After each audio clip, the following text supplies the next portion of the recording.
இந்த தரமற்ற தடுப்பூசியினை பெற்றுக் கொண்டதன் காரணமாக 2 உயிர்கள் பலியாகி இருக்கின்றன. ஆகவே இந்த நிலையிலே அது பற்றி நீங்கள் எடுக்கக்கூடிய நடவடிக்கைகள் என்ன என்று எங்களுக்கு சொல்லுங்கள். நாங்கள் கவலை அடைகின்றோம். அது இடம்பெற்றிருக்க கூடாத ஒன்று என்பதை நாங்கள் ஏற்றுக்கொள்கின்றோம். அதன் காரணமாக அரசாங்கம் விசாரணைகளை ஆரம்பித்திருக்கின்றது.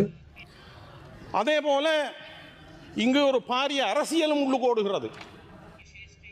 சுகாதாரத்துறையிலே இருக்கக்கூடிய லஞ்ச ஊழலை வெளிப்படுத்துகின்ற வைத்தியர் பெல்லன அவர்களை ஊடகத்துக்கு கருத்து தெரிவித்ததாக அவருடைய பணி இடைநிறுத்தப்பட்டிருக்கிறது. ஆகவே ஒரு நிமிஷம் பொறுங்கள் சபாநாயகர் அவர்களை இதை கேட்பதற்கு இடம் தாருங்கள். அவரை பணி நீக்கம் செய்த தடுப்பூசியினை பெற்றுக்கொண்டதன் காரணமாக அபலக்குண்டு மற்றும் மத்துகும பிரதேசங்களிலே 2 பெண்கள் உயிரிழந்திருக்கின்றார்கள். இந்த தரமற்ற மருந்துகள் காரணமாக உண்மையிலேயே இந்த மருந்து மாஃபியா காரணமாகத்தான் இந்த நிலை ஏற்பட்டிருக்கிறது. ஆகவே அரசியலமைப்பிலே இலவச சுகாதார சேவை அடிப்படை உரிமையாக வரையறுக்கப்படுகின்ற போது பிரஜைகளுடைய உரிமைகள் பாதுகாக்கப்படும், அவர்களுக்கு வாழ்வதற்கான உரிமை உறுதிப்படுத்தப்படும். ஆண்டம் ஸ்டட்டன் என்று சொல்லக்கூடிய இந்த தரமற்ற தடுப்பூசியினை பெற்றுக் கொண்டதன் காரணமாக 2 உயிர்கள் பலியாகி இருக்கின்றன. ஆகவே இந்த நிலையிலே அது பற்றி நீங்கள் எடுக்கக்கூடிய நடவடிக்கைகள் என்ன என்று எங்களுக்கு சொல்லுங்கள். சுகாதாரத்துறையிலே இருக்கக்கூடிய லஞ்ச ஊழலை வெளிப்படுத்துகின்ற வைத்தியர் பெல்லன அவர்களை ஊடகத்துக்கு கருத்து தெரிவித்ததாக அவருடைய பணி இடைநிறுத்தப்பட்டிருக்கிறது. ஆகவே ஒரு நிமிஷம் பொறுங்கள் சபாநாயகர் அவர்களை இதை கேட்பதற்கு இடம் தாருங்கள். அவரை பணி நீக்கம் செய்திருக்கிறார்கள். ஊடகங்களுக்கு அவர் கதைத்தார் என்று சொல்லி. ஆகவே தரமற்ற மருந்துகள் பற்றி அவருக்கு கதைக்க உரிமை இல்லையா? சுகாதாரத்துறையிலே இடம்பெறுகின்ற லஞ்ச ஊழல் பற்றி கதைப்பதற்கு அவருக்கு உரிமை இல்லையா? அவர் பணி நீக்கம் செய்யப்பட்டிருக்கிறார். ஆகவே கதைப்பதற்கு இடம் கொடுங்கள். நான் அடிப்படை உரிமைகள் பற்றி தான் கதைக்கின்றேன். தயவு செய்து இந்த விடயத்துடன் தொடர்புடையதாக நான் கதைக்கின்றேன். ஆகவே எனக்கு ஒரு நிமிஷம் தாருங்கள், எனக்கு ஒரு நிமிடம் தாருங்கள். உங்களுக்கு 3 நிமிடங்கள் வழங்கப்பட்டிருக்கின்றன. இல்லை, எனக்கு ஒரு நிமிடம் தாருங்கள். நான் கதைப்பது அடிப்படை உரிமைகள் சார்ந்து வாழ்வதற்கான உரிமை பற்றி தான் நான் இங்கே கதைக்கின்றேன். சுகாதார உரிமை அடிப்படை உரிமையாக வகுக்கப்பட வேண்டும். ஆக ஆன்லைன் செற்றம் என்கின்ற தரமற்ற மருந்து காரணமாக உயிரிழந்திருக்கிறார்கள் எங்களுடைய மக்கள். ஆகவே யாரை பணி நீக்கம் செய்திருக்கிறார்கள்? ஆனால் பெல்லன் அவர்கள் ஊடகத்திற்கு கருத்து தெரிவித்தார் என்று சொல்லி அவரை பணி நீக்கம் செய்திருக்கிறார்கள். இந்த நாட்டில் இடம்பெறுகின்ற லஞ்சம் ஊழல் பற்றி அவர் கருத்துரைத்ததன் காரணமாக இன்று பணி நீக்கம் செய்யப்பட்டிருக்கிறார். ஆகவே நான் வேண்டுகோள் விடுக்கின்றேன். நான் இதை அரசாருக்கு சமர்ப்பிக்க விரும்புகிறேன். ஆகவே அபரகட 37 வயதுடைய பெண்மணி, மத்துகம 23 வயதுடைய பெண்மணி உயிரிழந்திருக்கின்றார்கள். ஆகவே அவர்களுடைய உரிமைகளை யார் பாதுகாப்பது? அரசாங்கத்தினுடைய பதில்தான் என்ன? இந்த தரமற்ற மருந்துகள் காரணமாக உயிரிழந்த பெண்மணிகள் தொடர்பாக நீங்கள் நீதியை நிலைநாட்டுவீர்களா என்று நான் கேட்க விரும்புகின்றேன்.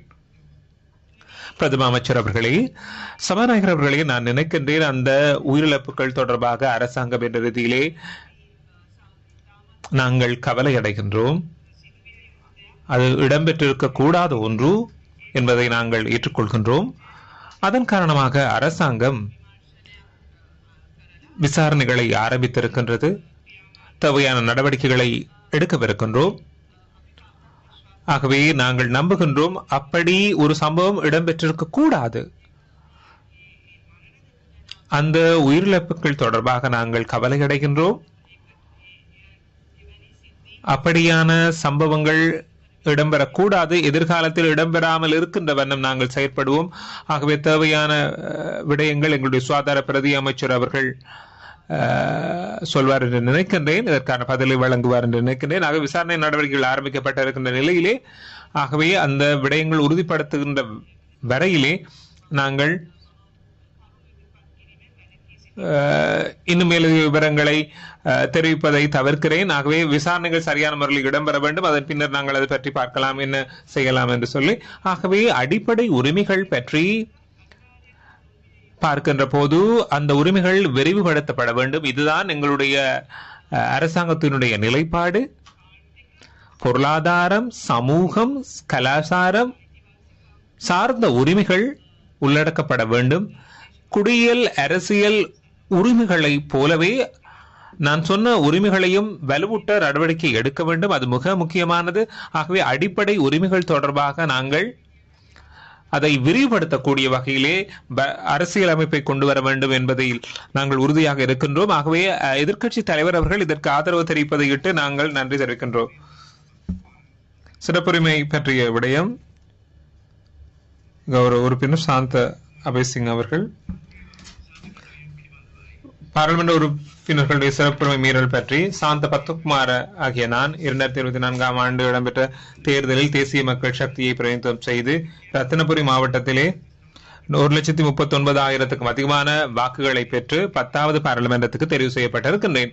2025 12/16ஆம் தேதி மற்றும் அதன் பின்னர் என்னை இலக்காக வைத்துக் கொண்டு பிழையான தகவல்கள் சமூகமயப்படுத்துவதற்கு சூரியகாந்த போலீஸ் நிலையத்தினுடைய பொறுப்பாளர் சாமிந்த மற்றும் சுசான் ஆகியோர் ஆரம்பிக்கப்பட்ட பின்னர் கொலனூர் பிரதேச சபையினுடைய ஐக்கிய மக்கள் சக்தி உறுப்பினர் புத்திக என்பவரால்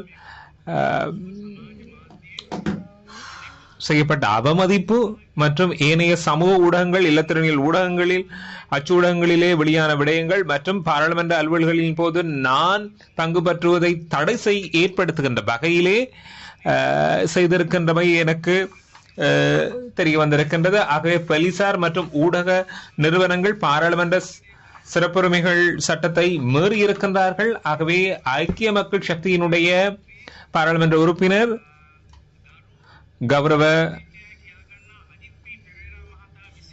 சட்டத்தரணி அஜித் பி பெரேரா அவர்கள் 2025 12/17ஆம் தேதி ஊடக சந்திப்பு ஒன்றை நடத்தி என்னுடைய பெயரை, கட்சி, மாவட்டம், பெற்ற வெறுப்பு வாக்குகள் என்பவற்றை சொல்லி பிழையான தகவல்களை தெரிவித்திருந்தார். ஆகவே பாராளுமன்ற சிறப்புரிமை சட்டத்தினுடைய அட்டவணை 1(8) குறிப்பிடப்பட்டிருக்கின்ற தவறினை புரிந்து பாராளுமன்ற உறுப்பினர் என்ற அடிப்படையிலே என்னுடைய பாராளுமன்ற சிறப்புரிமை மீறப்பட்டிருக்கின்றது. ஆகவே இந்த நிலையிலே என்னுடைய பாராளுமன்ற சிறப்புரிமை மீறப்பட்டிருக்கின்றதன் காரணமாக அது தொடர்பாக சகலரும் சிறப்புரிமை குழுவுக்கு அழைக்கப்பட்டு பொருத்தமான நடவடிக்கைகளை மேற்கொள்ளுமாறு தயவுடன் நான் உங்களுடன் கேட்டுக்கொள்கின்றேன். ஆகவே இந்த சந்தர்ப்பத்தை வழங்கிட்டு உங்களுக்கு நன்றி தெரிவிக்கின்றேன் கௌரவ சபாநாயகர் அவர்களே. பொது அலுவல்கள் ஆரம்பத்தின் போது முன்மொழிவுகள் கௌரவ எதிர்க்கட்சி தலைவர் அவர்கள் இந்த உயரிய சபை ஆகவே அவர் உயர்நீதிமன்ற சட்டத்தரணி என்று அவர்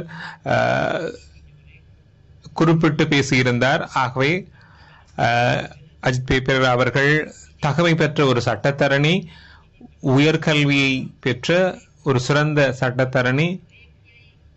ஆகவே அவருக்கு அவமதிப்பு ஏற்படுகின்ற வகையிலே அவர் வெளித்திருக்கின்றார். ஆகவே அதை அன்சார் அறிக்கையிலிருந்து நீக்க வேண்டும். அவருக்கு போதிய தகமை இருக்கின்றது. அவர் ஒரு பிரபல சட்டத்தரணி என்பது எங்களுக்கு தெரியும் என்பதை தெரிவிக்கின்றேன். நன்றி.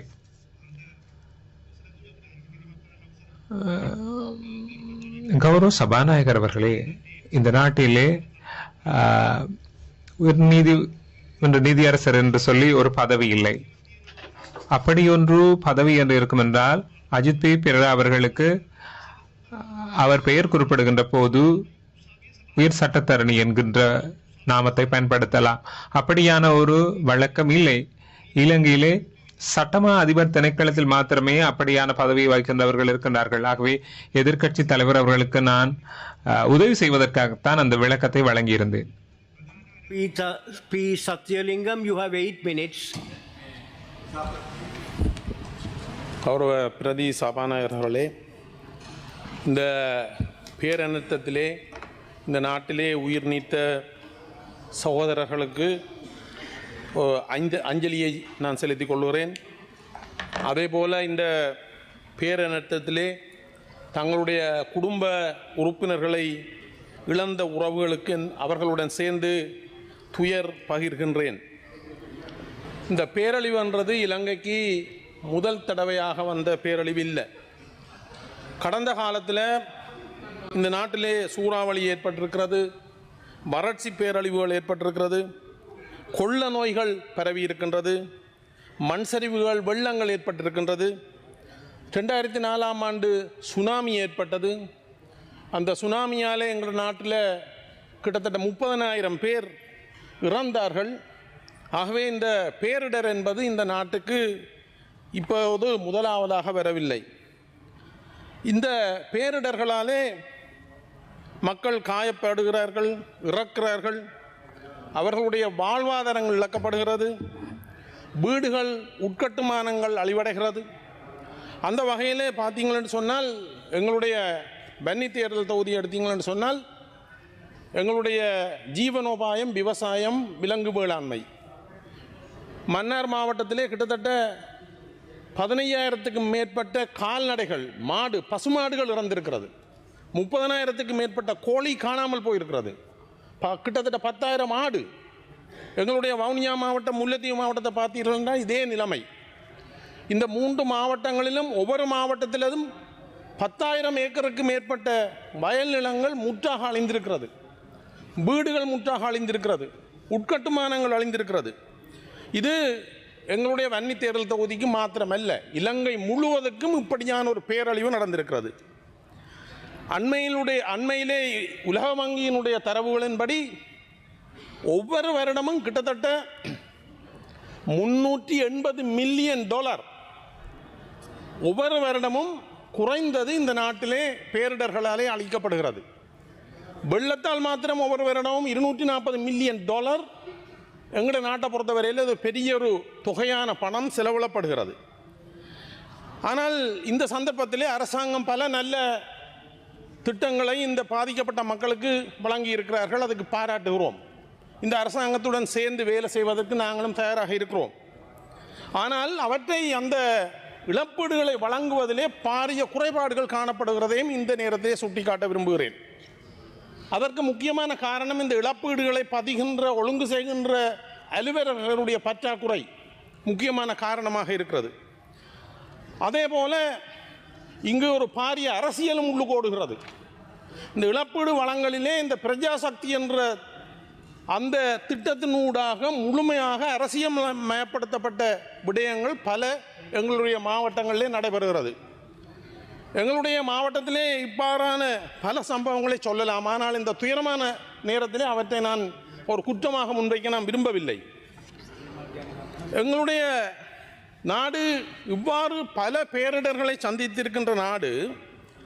2004ஆம் ஆண்டு சுனாமிக்கு பிறகு 2005ஆம் ஆண்டு ஒரு 13ஆம் இலக்க இலங்கை பேரழிவு செயலாட்சி சட்டம் என்ற ஒரு சட்டம், டிசாஸ்டர் மேனேஜ்மெண்ட் சம்பந்தமான ஒரு சட்டம் கொண்டு வரப்பட்டது. அந்த சட்டம் சொல்லுகிறது, இந்த சட்டத்திலே கொண்டு வரப்பட்ட டிசாஸ்டர் மேனேஜ்மெண்ட் கவுன்சில் ஒவ்வொரு 3 மாதங்களுக்கு ஒரு தடவை கூட வேணும் என்றால், இதுவரையில் 80 தடவைகள் இந்த டிசாஸ்டர் மேனேஜ்மெண்ட் கவுன்சில் கூடியிருக்க வேணும். ஆனால் 2018ஆம் ஆண்டு வரை கிட்டத்தட்ட 13 வருஷத்தில் 12 தடவைகள் இந்த டிசாஸ்டர் மேனேஜ்மெண்ட் கவுன்சில் கூடியிருக்கிறது, வருஷத்தில் ஒருக்கா. 2018ஆம் ஆண்டுக்கு பிறகு இந்த உங்களுடைய அரசாங்கம் அல்லது எங்களுடைய அரசாங்கத்திலே 7 ஆண்டுகளுக்கு பிறகு டிசாஸ்டர் மேனேஜ்மெண்ட் கவுன்சில் கடந்த 8வது மாதம் கூடப்பட்டது. ஜனாதிபதி அவர்களுடைய தலைமையில் கூட்டப்பட்டது. 3 மாதத்துக்கு ஒரு தடவை இந்த சட்டம் சொல்லுகிறது, 3 மாதத்துக்கு ஒரு தடவை டிசாஸ்டர் மேனேஜ்மெண்ட் கவுன்சில் கூட வேணும். அப்படி என்றால் பேரிடர் வந்ததோ இல்லையோ 11வது மாதம் இந்த டிசாஸ்டர் மேனேஜ்மெண்ட் கவுன்சில் கூடியிருக்க வேணும், கூட்டப்படவில்லை. ஆகவே நான் சொல்ல வருகின்ற விடயம் என்னென்னு சொன்னால், இந்த பேரிடர் இருக்கிறதோ இல்லையோ, இந்த ப்ரிப்பேர்ட்னஸ், மிட்டிகேஷன், ப்ரிப்பேர்ட்னஸ், ரெஸ்பான்ஸ், அதுக்கு பிறகு ரிகவரி, இந்த நாளிலும் நாங்கள் எவ்வளவு தயார் நிலையில் இருந்திருக்கிறோம் என்று பார்த்தால், இந்த பேரிடரில் கூட மிட்டிகேஷனோ, அதாவது மிட்டிகேஷன் என்று சொல்கிறது நாங்கள் அபாய நிலையை குறைத்தல் செய்திருக்கிறோமா? இல்லை. மலைநாட்டில் ஒவ்வொரு முறையும் மண் சரிவு வருகிறது, வெள்ள அனர்த்தம் பெறுகிறது. இடம்பெயர்ந்த மக்களை வெள்ளம் முடிந்த பிற்பாடு, நிலம் காய்ந்த பிற்பாடு அதே இடத்தில் கொண்டே மீண்டும் குடியேற்றுவார்கள். இன்றைக்கு அதனுடைய பலனை நாங்கள் பார்க்கக்கூடிய எத்தனை மக்கள், எங்களுடைய உறவுகள் இறந்திருக்கிறார்கள்.